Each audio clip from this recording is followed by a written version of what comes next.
பூஜ்யாய ராகவேந்திராய சத்ய தர்மரதாய ச பஜதாம் கல்பவ்ருக்ஷாய நமதாம் காமதேனவே கிருஷ்ணாய வாசுதேவாய தேவகி நந்தனாய ச நந்தகோபகுமாராய கோவிந்தாய நமோ நமஹ. ஐந்தாவது வேதம் என்று போற்றப்படும் மகாபாரதம் பார்த்து வருகிறோம். இப்போ தர்மத்தின்படி கிடைக்க வேண்டிய ராஜ்யம் பாண்டவர்களுக்கு, ஆனால் பலமுறை கேட்டும் ஊசி முனையிடம் கூட தர தயாராக இல்லை துரியோதனாதிகள். இப்போ கடைசி முயற்சியாக பகவான் கிருஷ்ணனை வேண்டி நீயாவது தூதுவனாக சென்று ராஜ்யத்தை திரும்ப பெற்று தர வேண்டும் என்று வேண்ட உள்ளதை உள்ளபடி கூறினான் பகவான் கிருஷ்ணன். எப்படி கேட்டாலும் துரியோதனிடமிடமிருந்து நிச்சயமாக ராஜ்யத்தை பெற முடியாது, ஆனால் தூதுவனாக செல்ல வேண்டும் என்கின்ற கோரிக்கையை ஏற்கிறேன். ஏனென்றால் அவன் அதார்மிகன் என்பதை இந்த உலகம் அறிய வேண்டும் என்பதே இந்த பயணத்தினுடைய நோக்கம் என்று பகவான் கிருஷ்ணன் கூற, வழியெங்கும் தோரணங்கள், கட்டிடங்கள், விருந்து உம்பல்கள், இப்படி எதையும் ஏறிட்டு பார்க்காமல் விதுரனின் வீட்டிற்கு சென்று உணவுண்டு மகிழ்ந்தான்.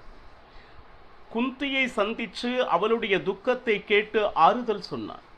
துரியோதனன் வீட்டிற்கு சென்று உணவு உண்ண மறுத்து மீண்டும் மிதுரன் வீட்டிற்கே வந்து சேர்ந்தான்.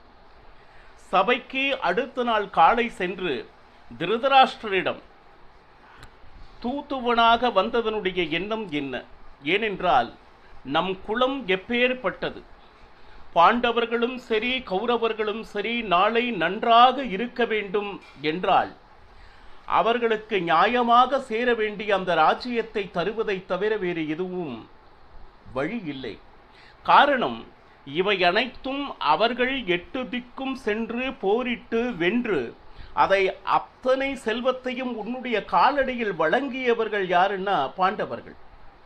அப்படி இருக்கும் பொழுது அவர்களுடைய ராஜ்யத்தை கொடுப்பதில் இவ்வளவு யோசனையா அப்படின்னு சொல்லிட்டு பலவிதமாக கேட்டான் பகவான் கிருஷ்ணன். அதை அடுத்து பரசுராமர் எழுந்து நின்று அர்ஜுனனுடைய சாகசங்கள் எவ்வளவு வில் வித்தைகளை அறிந்து வைத்திருக்கிறான், அவனை நொடி பொழுதில் நான் அவனை வீழ்த்தி விடுவேன் என்று வீர வசனம் பேசிக்கொண்டு இருக்காதே துரியோதனா அப்படின்னு சொல்லிட்டு, அடுத்து கண்வரிஷிகள் எழுந்திருந்து மகனே என்கின்ற வாஞ்சையோடு துரியோதனனை பார்த்து, ராஜ்யத்தை கொடுப்பதால் நிச்சயமாக பரதகுலம் செழிக்கும், இல்லை என்றால் சர்வநாசத்தை தவிர வேறு வழியே இல்லை அப்படின்னு சொல்ல, இதை அனைத்தையும் கேட்ட துரியோதனன் பார்த்துங்க தன்னுடைய தொடைதனை தூக்கி காண்பித்து தட்டி சிரித்து பரிகாசம் செய்தார். கண்வரிஷிக்கோ கோபம் வந்தது. எப்பொழுது நல்லது சொல்லும் பொழுது அதை கேட்காமல் அவர்களை அபமானப்படுத்துகிறாயோ அந்த தொடை மூலமாகவே உன்னுடைய சாவு நடக்கட்டும் அப்படிங்கிற சாபத்தையும் கண்வரிஷி கொடுக்க, நாரத மகரிஷி எழுந்திருந்து பலவிதமான புராண விருத்தாந்தங்களை எல்லாம் கூறி அகங்காரத்தோடு இருந்தவர்களெல்லாம் எப்படி அடிமட்டமாக போயிருக்கிறார்கள் அப்படின்னு சொல்லிட்டு எல்லா விஷயத்தையும் எடுத்து ஏம்பினார் நாரதர். பாருங்க, இப்போ இதில் என்னன்னு கேட்டிங்கன்னா, எல்லாரும் சொல்வது ஒன்றே ஒன்று, என்னது, நியாயமாக பாண்டவர்களுக்கு கிடைக்க வேண்டிய அந்த ராஜ்யத்தை திருப்பி கொடுத்து விடும், அப்பொழுதுதான் பரதகுலத்தில் எந்த விதமான சேதாரமும் இருக்காது. ஏன்னா பிரஜைகள் என்பவர்கள் நாட்டினுடைய ராஜனை நம்பி இருப்பவர்கள். நீ யுத்தம் அப்படின்னு சொல்லிட்டு ஒரு முடிவு எடுத்தாயே, ஆனால் அத்தனை பேர் இறப்பிற்கு காரணம் நீ ஆவாய், இதனால பாவம் தான் வந்து சேரும் அப்படின்னு சொல்லிட்டு எவ்வளவோ எடுத்து கூறும்.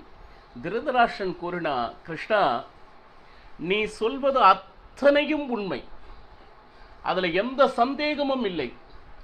என்ன செய்வது, என்னுடைய பிள்ளை நான் சொன்னால் கேட்க மாட்டேன்கிறானே, ஒன்று செய் கிருஷ்ணா, நீயாவது அவனிடம் நேரடியாக சொல், கேட்கிறானா பார்க்கலாம். எப்படின்னா, இந்த சிக்கலிருந்து முதல்ல நாம தப்பிச்சிடணும்.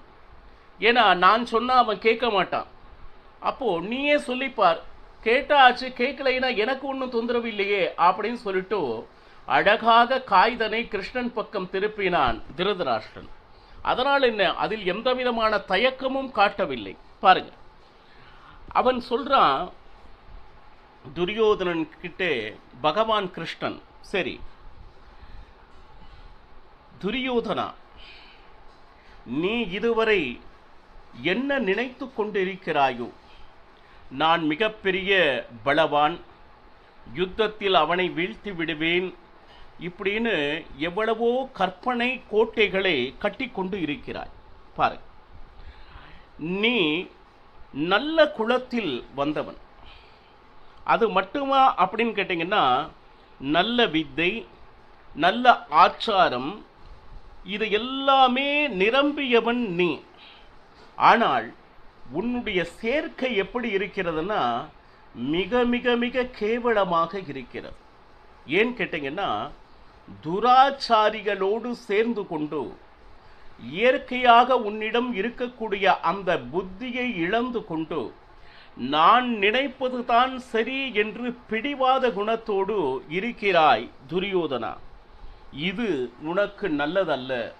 பாருங்க, தெளிவாக இதைவிட யாரும் ஒரு குழந்தைக்கு சொல்வது போல வேறு யாரும் சொல்லிவிட முடியாது.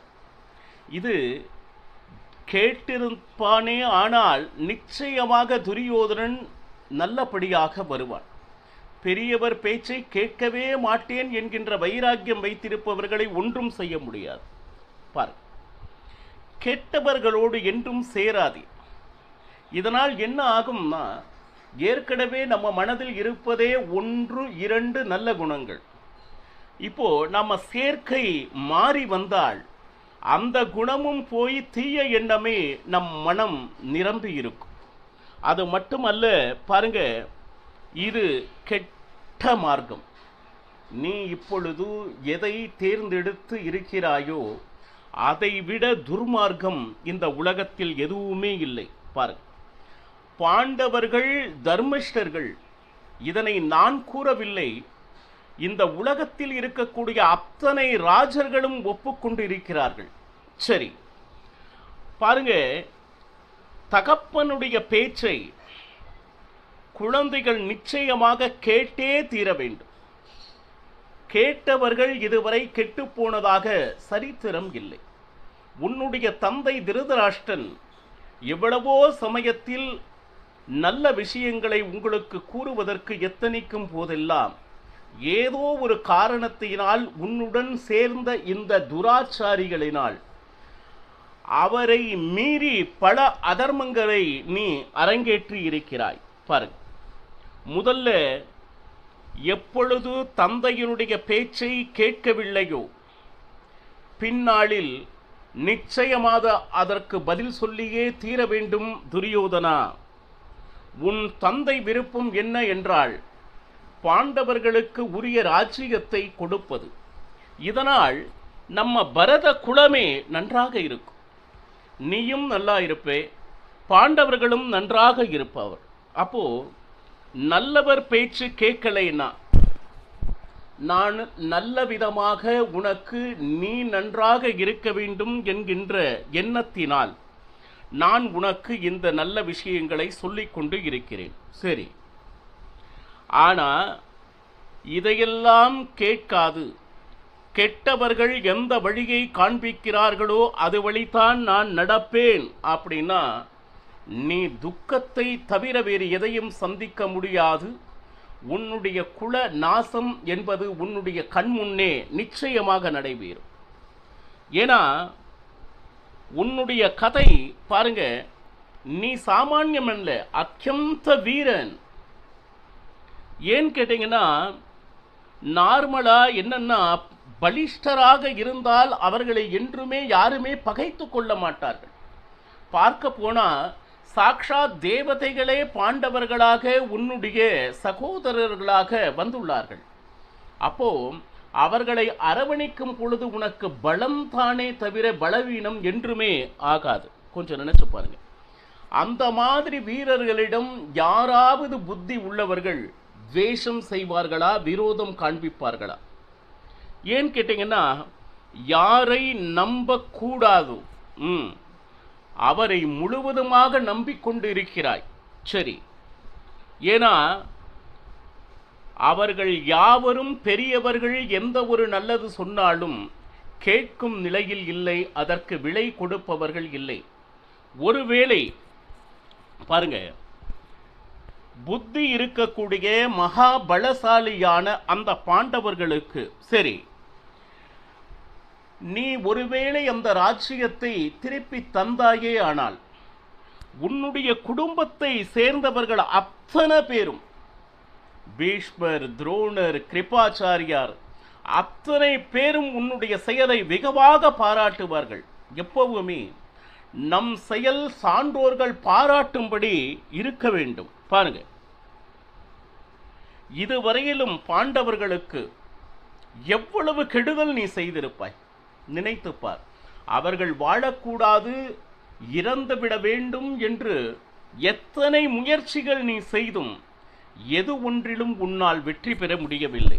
ஆனால் அதையெல்லாம் அவர்கள் அப்பொழுதே மறந்து விட்டார்கள். நியாயமாக பார்த்தால் நம் உயிரை ஒருவன் எடுக்க விளைகிறான் என்பதை அறிந்தும் இன்றும் அவர்கள் உன்னிடம் சமரசம்தான் பேசிக்கொண்டு இருக்கிறார்களே தவிர இதுவரை அவர்கள் மனதில் துவேஷம் அப்படிங்கிற ஒரு விஷயத்தை என்னால் பார்க்க முடியவில்லை துரியோதனா.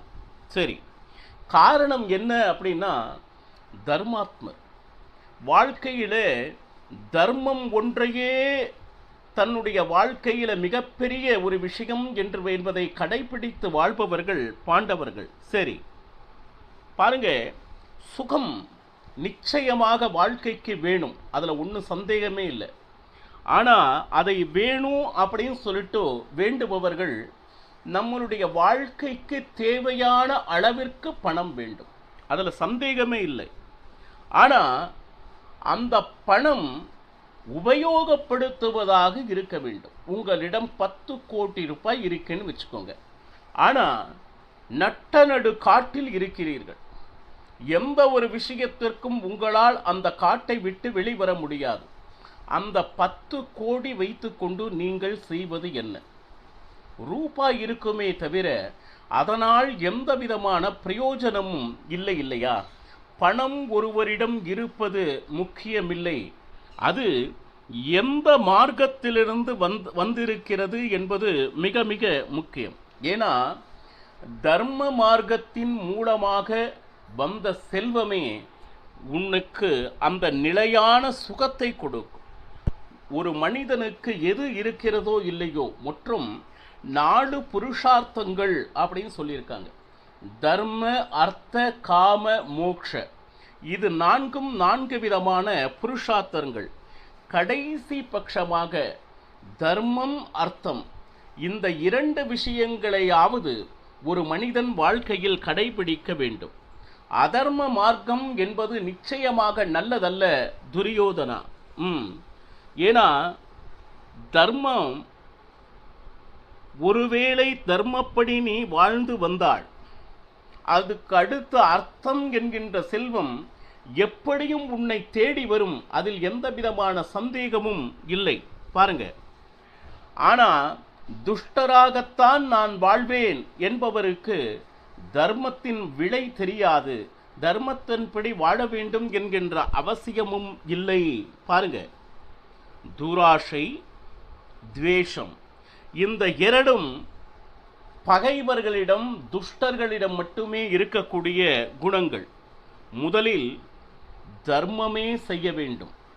அந்த தர்மத்தின்படி வாழ்ந்து வந்தால் தர்மம் தானாக உனக்கு தேவையான செல்வத்தை தேடிக் கொடுக்கும்.